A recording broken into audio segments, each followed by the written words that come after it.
Here's Morris. In trouble. Lets it go. Caught. And not enough for the first down on fourth down. The Colorado defense holds. 45-42. Shador Sanders takes a knee. And how about this? Prime time. Dion. The first week of college football has finally been concluded after 5 straight days of games. It was absolutely crazy, from blowouts, letdowns, upsets, and I'm going to talk about all of it in this video. Break it down team by team and let you guys know what I think. So without further ado, let's get into the video. Okay guys, so here's my top 25 for week number 1. Obviously I have Georgia number 1. They played UT Martin FCS school. They won 48-7. Honestly, not a good showing in the first half from Georgia. They were winning 7-0 like for a quarter and a half, which is kind of odd. They did not move the ball very well. And remember, this is Carson Beck's first start for Georgia. I'm not particularly worried about them. They turned on the second half and they were able to score 48 points. But still, a very underwhelming performance by Georgia in their first game. And then second, I have Michigan. They played East Carolina. They won 30-3. Also a very underperforming game for Michigan, but that's what they do. They score a lot of points in the first half. I think they scored 23 in the first half and then just scored 7 in the second and ran the clock out. This is game 1 of Harbaugh being suspended, and they did this like weird ritual looking thing at the beginning of the game, holding up the 4 sign, even though Michigan's own university suspended Jim Harbaugh these 4 games, and they're saying like free Harbaugh and all that, and I think it's really funny. But other than that, JJ McCarthy looked good. He had a solid game overall. Blake Corum is back and Donovan Edwards. They didn't really do that much in this game, but they're going to be used heavily in the future. And then moving on, at number 3, I have Florida State. They beat LSU yesterday, 45-24. Honestly, it was 45-17. LSU got a garbage touchdown at the end. FSU dominated them this whole game. Daniels wasn't able to do anything. Neither was Harold Perkins. They weren't able to get playmakers involved. It was just really shocking to see LSU perform as poorly as they did, and how great FSU played, all the way down to Verse, to Jordan Travis, and their wide receivers Coleman, which they got from Michigan State, played his heart out. He had like 122 yards, I think, receiving in this game. I truly think Florida State is going to be the team to beat in the ACC, especially with Clemson losing today. And right after FSU, I have Ohio State. They played Indiana. They won that game 23-3. Buckeyes offense looked terrible, honestly. I know they're breaking in a new quarterback, Kyle McCord, I think, and then Devin Brown is the backup. He might actually get some playing time next week because of how poorly McCord played. He made some good throws, but overall he was flat-footed, and he takes forever to throw the ball. So I don't know if he's going to be the quarterback moving forward. They have the best wide receiver core in the country, and if he's not able to pass for like 300 plus yards and getting those guys like involved, he's not going to last long as the quarterback. The running backs also didn't really perform well. Indiana's defense, I don't know if it's like a little better than people think, or Ohio State's offensive line and the running backs and quarterbacks are just worse. I know they're breaking in 2 new offensive linemen, and they did not look good. Running in this game for Ohio State wasn't good at all. But Chip Trayanum, he seems to be the best one out of them. I expect him to be the first running back in the lineup next week, and maybe we'll actually get to see some good offense from Ohio State. Now their defense, on the other hand, played really well. Obviously, Indiana scored 3 points in this game, but the problem is Indiana is not a good offensive team. They're not even supposed to be good defensively. They're supposed to be the worst team in the Big Ten, other than like Northwestern and maybe Rutgers. We've seen this with Ohio State before. Last year, they played good defense mostly the entire year until they got to the end of the season, played Michigan, and then played Georgia, and then they just completely fell apart. So we're just gonna have to see what they do.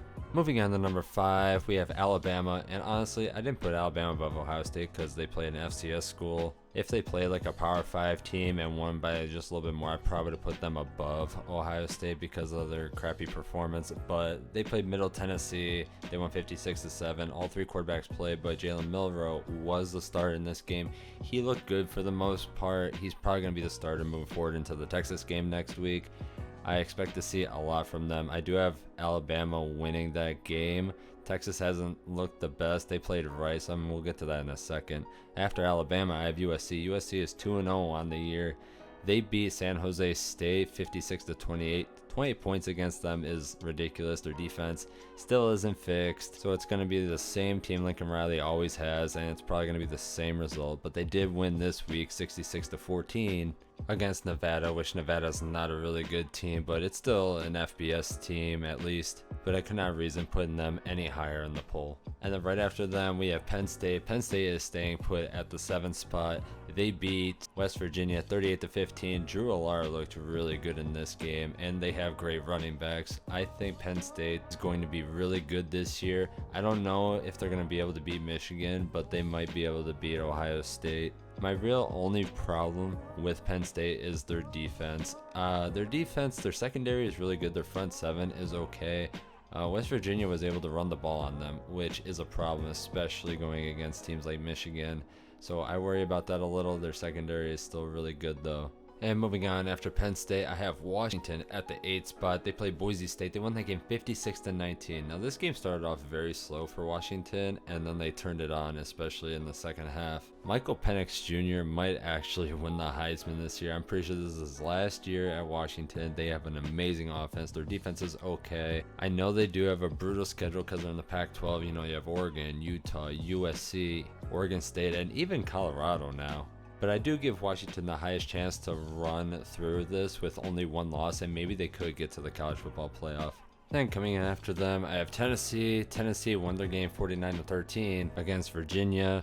Now, Joe Milton in this game, he didn't really perform as well as a lot of people thought he would. I mean, he was 21 for 30. I think he had 200 yards, a couple touchdowns. But again, it's Virginia. And a lot of people are worrying about Tennessee like doing good this year because of Joe Milton and his inaccuracy. Now, they were able to run the ball in that game, which is good. And that's a big reason why they even won in the first place. But going through their schedule, they're gonna have to get him to be more accurate if they want to have a chance at winning the SEC and beating Georgia nonetheless. And then running out the top 10, I did put Notre Dame at the 10th spot. They played something called Tennessee State and won 56-3. I'm pretty sure that's an FCS team. Sam Hartman and that offense have been clicking. I think they're going to be a well-balanced team this year. Their defense is going to be good. Their offense is seeming to be pretty good with a good run game. I'm really liking Notre Dame right now over Texas. I kept Texas at the 11th spot because they only beat Rice 37-10. I know Rice has JT Daniels, but he didn't play well in that game. I know it was really hot and a lot of people are giving that as an excuse and it's the first game,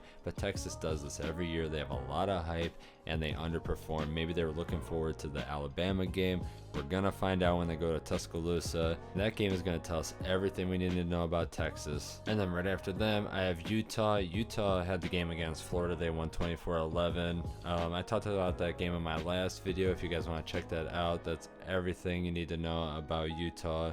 They're in that spot. Florida's a better team than who Oregon played, which was Portland State. They won that game 81-7. That's a ridiculous score. 81 points.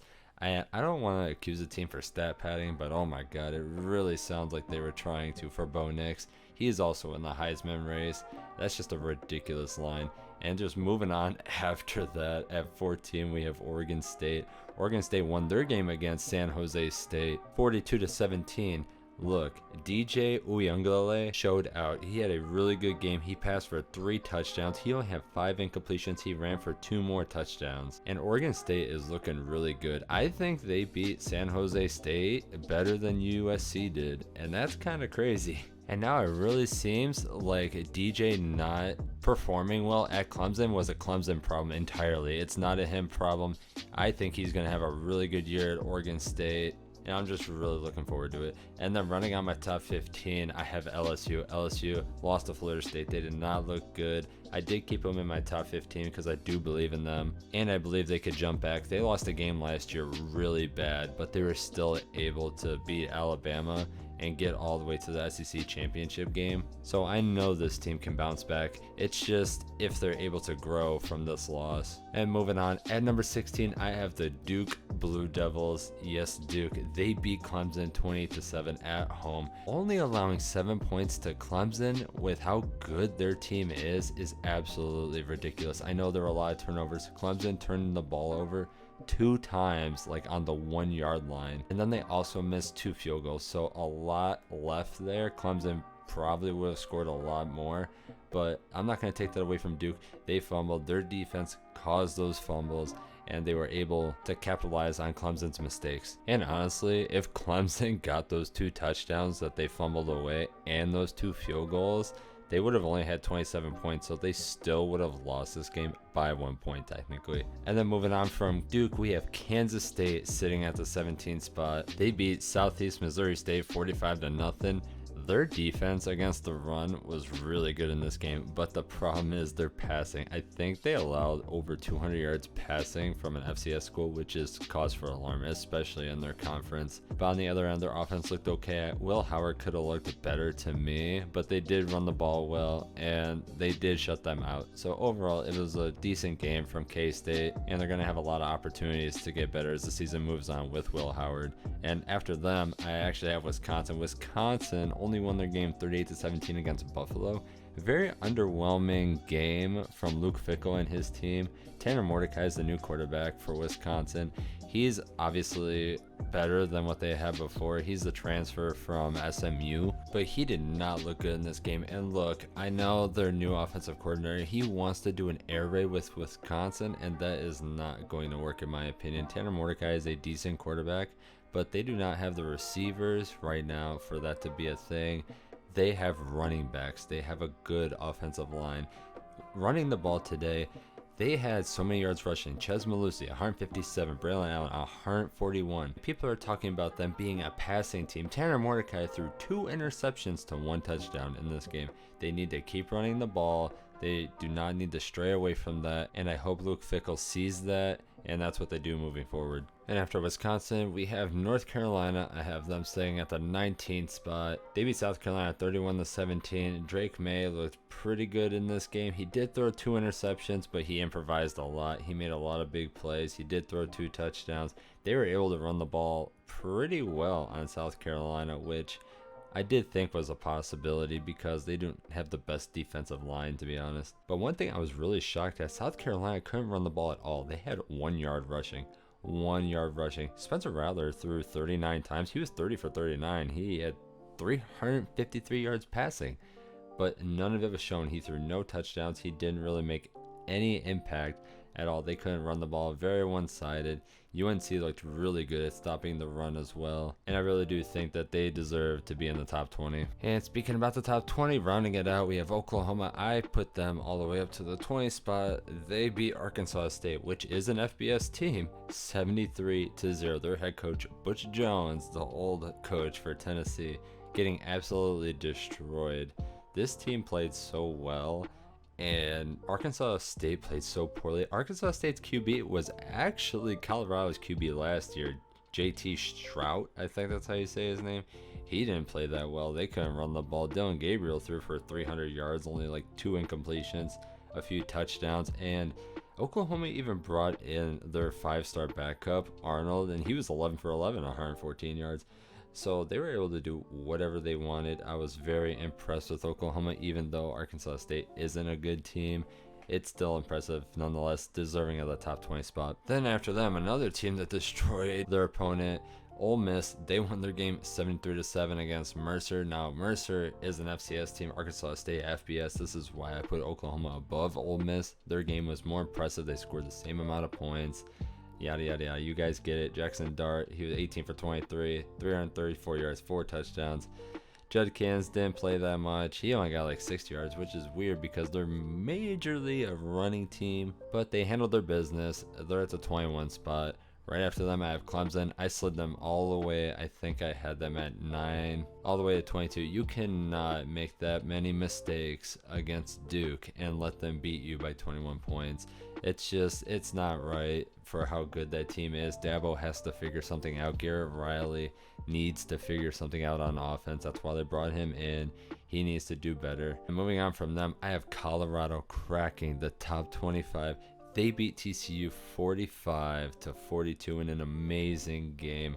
This game was so good. No defense was played on either side, but easily the most entertaining game of the entire week. Shadur Sanders, he was 37 for 46 for 510 yards. And don't even get me started on Travis Hunter. He played like 140 plays, offense and defense. He had an interception or two. I don't remember how many he had. And then on offense, he was catching the ball. He was making plays. He is a legit game changer. That team is going to do very well this year if they can figure out the offensive line and defensive line. They could not stop a nosebleed if they tried on defense. Their defensive line is really bad.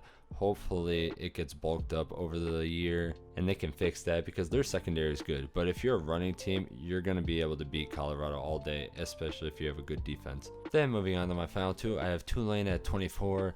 They beat South Alabama 37-17. Now, South Alabama has a really good defense, I've heard, but in this game, Pratt, Tulane's quarterback, he was 14 for 15 with 5 touchdowns. That's absolutely insane. The efficiency is crazy, and just how they won that game is crazy. They still deserve to be in the top 25. I just could not put them above Colorado because South Alabama is not like TCU. And then rounding out the entire top 25, we have Texas A&M. They beat New Mexico 52-10.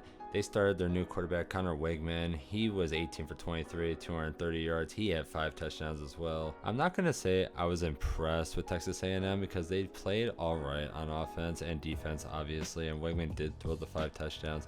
But I just hope that they're letting their offensive coordinator call these plays instead of Jimbo Fisher, because that is what Texas A&M actually needs to get better. And they're going to be tested really early. The SEC schedule is coming up. They have to play Alabama. They have to play other great teams. So we're going to see what they're all about.